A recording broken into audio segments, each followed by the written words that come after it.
I mean, I don't know if this is the bottom. I think you have a lot more conviction about that than I do. But definitely, I think that it's forming a bottom here. I think a big part of this had, to be honest, just to do with the spot ETFs versus what we're seeing with spot Bitcoin ETFs. They have had cumulative outflows since inception compared to the $18 billion in inflows that spot Bitcoin ETFs have had. Bitcoin Zella stands out with its simplicity and clarity. We've crafted an experience that anyone can dive into, whether you're a crypto expert or just a new to the crypto world. Now, guess who keeps his eye on us? The author of best-selling book Rich Dad Poor Dad, Robert Kiyosaki. And we want to take this opportunity and thank all the people who trusted us, and we read every comment. And the best part, it's free. Subscribing now means you will get all new information for free. Don't just follow the trends, stay ahead of them. Subscribe to Bitcoin Zella today and enjoy the new edge. What's going on with the crypto market? David Duong, the head of institutional research at Coinbase, discusses the latest developments and more. There's different reasons why I think that's happening. One, the market environment is just very different in terms of the launch between what we saw with spot Bitcoin ETFs in January of this year versus July for the spot ETH ETFs this year. I think that explains some of the difference, but also, I think for a lot of these managers, they have some relative difficulty in educating new investors on how Ethereum supply schedule works versus like Bitcoin dead simple, like 21 million supply cap, how smart contract utility kind of operates, like the absence of staking yields. I think all these things are a little bit more difficult for them, even though I don't think they should be. I think that may be contributing to some of the lack of appetite for these ETH ETFs. And by the way, I don't think we should be celebrating if it was, if we genuinely believe it was like the death of something and you're in this community, like, and granted, I know that we're somewhat tribal inside of crypto. It's like, I wouldn't be celebrating if it was one L1 versus another. But there are a lot of themes that are happening specific to Ethereum that I do recognize, like the deflationary ultrasound money thesis, I think has been deflated somewhat, not to have fun play on words, but, I think that It's that one. I never really loved that one anyway. And I think that it hasn't served it well inside of this cycle. So I think that plus you have new technological competitors with Solana, other next generation chains. I think all of that's just kind of eating into it as well. So I think it was interesting to see Bitcoin and the broader crypto market kind of weakening after the U.S. markets closed, and it really kind of happened into the Asia hours, and it kind of shows you that crypto is still being used as a proxy for a lot of traditional assets. So when there's nothing else to trade, people are trading crypto, which I think kind of feeds into some of the quasi correlations that you're seeing. That we're still inside a very small kind of range with that, by the way. Like it's still somewhere between 0 to 0.4, which typically from a statistical perspective kind of shows you it's fairly weak correlation or very no relationship almost. But I think just markets are getting really edgy ahead of the labor data that we're getting this week because we have JOLTS, we have non-farm payrolls.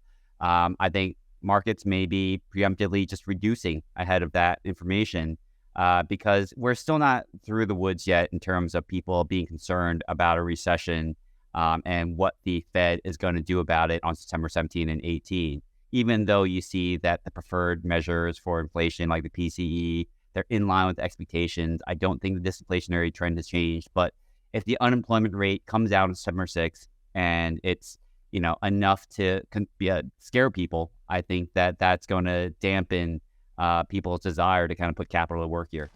Bitcoin price has declined by more than 3% over the last 7 days, with the bulk of gains accrued from the August 5 low at $49,500 being erased. Bitcoin's price is down 20% over the last 90 days, and its daily trading volume has dropped by 32% over the same period.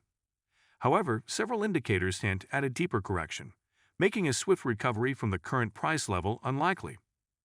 Bitcoin's downtrend has led analysts at 10x Research to predict prices in the low $50,000 range.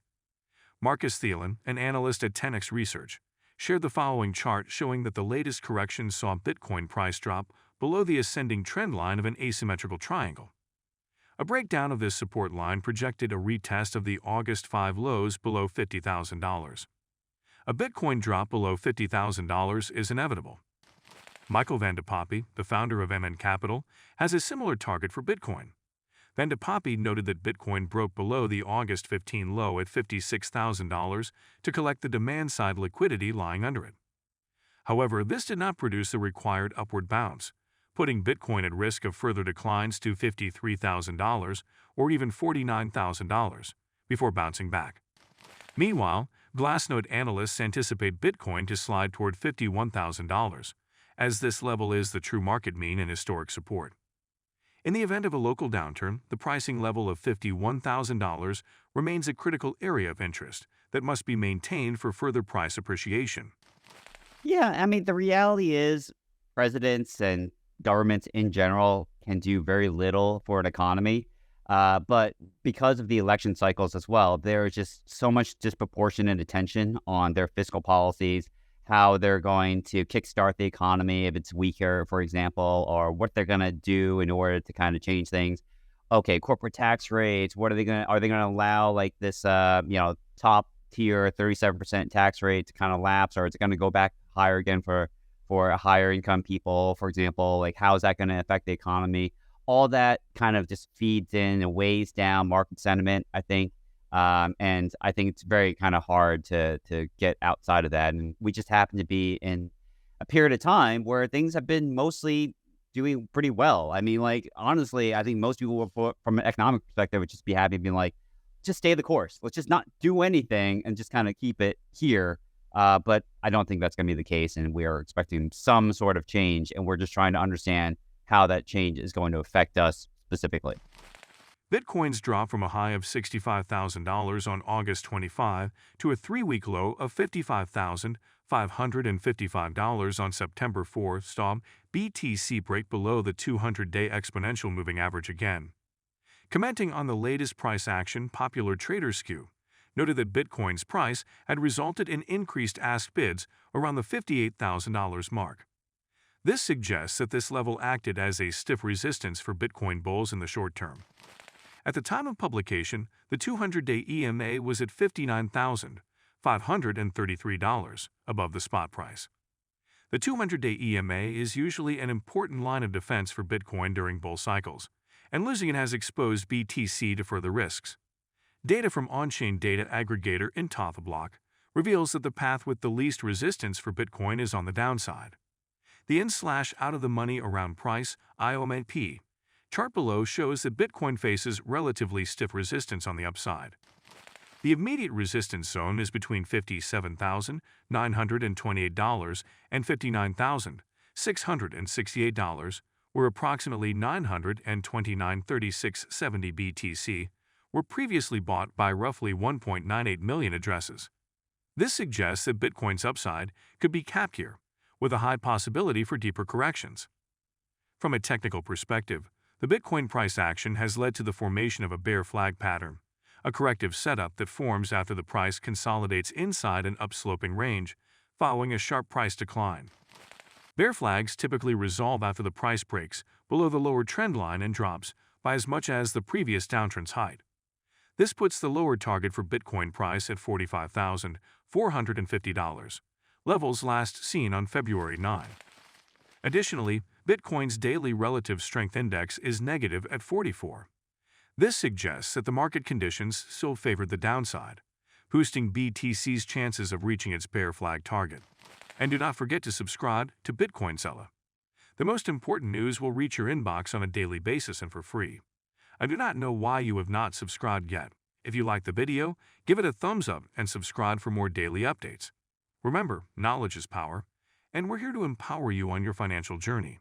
Until next time, happy investing.